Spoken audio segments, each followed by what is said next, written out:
The biggest demerit for this film is that the audience is expecting another Andhadhun, and that's not fair. Let's talk about it. Hello guys, I'm Nona Prince, and today we're talking about Sriram Raghavan's latest mystery thriller, Merry Christmas. Now, I've only seen two other films by this director, which is Andhadhun and Badlapur, and both are very fine films, especially Andhadhun, which actually made this director into a star with the backing of the box office and the film becoming a cult. And because of that, there was a lot of hype for his next film, Merry Christmas. But there was one more reason: the lead pair of the film, Vijay Sethupathi and Katrina Kaif, which is such an unorthodox pairing. They are just two actors who are poles apart, with their filmography being from different industries. That itself made you, what is Sriram Raghavan cooking this time? Then came the trailers, a Hindi one and a Tamil one, and both were edited differently. And that just took the hype to the next level, which I felt was kind of misleading, because it made you feel that the film will be full of twists and turns just like Andhadhun. Now, Sriram Raghavan is a big cinephile himself. He loves the mystery thriller genre. He has seen so many classic films. He knows so many directors of those times. And when I watch his interviews, I don't know half of those people. And he himself says that he's inspired from those films. He's inspired from yesteryears. And that shows in his films because it gives a lot of tribute to them. I did notice a special thanks at the start of the film to Tyagarajan Kumar Raja. And it said,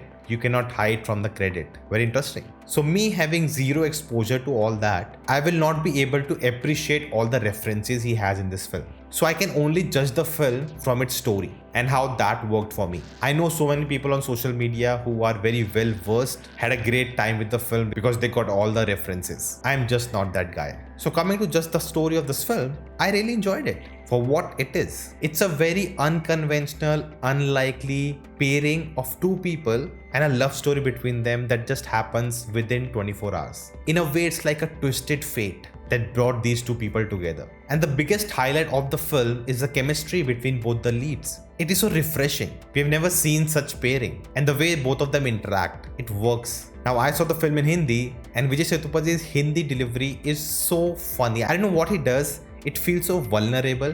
Even if the dialogue is not to, make us laugh, the way he delivers it makes you laugh. And it just feels natural, it feels fresh. It doesn't feel like he's trying. And Katrina totally stood on her own. It was a very comfortable place for her. And you root for these flawed people because you develop a connection with them. We never get a full-fledged backstory and totally understand these characters. But all of it is between the lines. They're just one or two dialogues that gives you so much about their character. And I think the story also uses the Christmas spirit really well. It's an irony that the film couldn't come out at Christmas. Now, plot-wise, if you talk about Andhadhun, it's a total roller coaster ride from the starting. Just the setup is so intriguing. You see a blind artist, and within 10 minutes you find out that he's faking it. That itself hooks you to the story. And then the twists and turns keep coming. A fake blind man is a witness to a murder. What do you do? Like, wherever the story goes from there, you are for it. Then he witnesses another murder. Then he actually becomes blind. So as an audience, you have no idea what's gonna happen. You are on the edge of your seat. And even with the ending of that film, it is so debated. Still, people talk about it today. And it's very hard to replicate it again. Now, if you compare that to Merry Christmas, which is unfair, definitely, it's a very slow build-up. There are definitely hints that something is wrong with these characters. You sense that something is coming, but it takes its time. And when the inciting incident happens, and then it leads to twists and turns, that's where you feel very excited.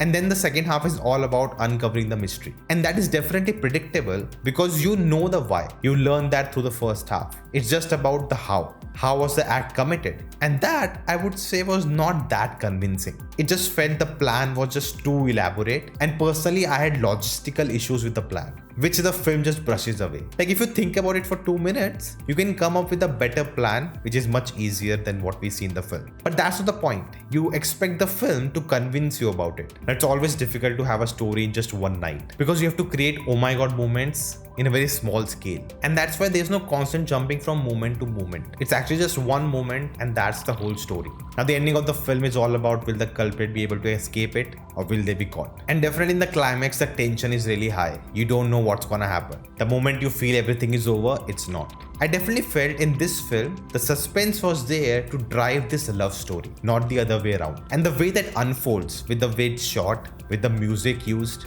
with the performances, it's a fun experience. But it's not as remarkable as Andhadhun, which you wanted to revisit again and again. I literally watched Andhadhun back to back in theaters because I just enjoyed it so much. But that should not take away from what this film was trying. the weird love story they constructed, which by the end works. Now, Merry Christmas was one of my most anticipated film of the year, and in this video I talk about the other 22 films I'm looking forward to, which you should not miss. Check it out. What do you think? Do let me know your thoughts in the comments below, and I will see you next time.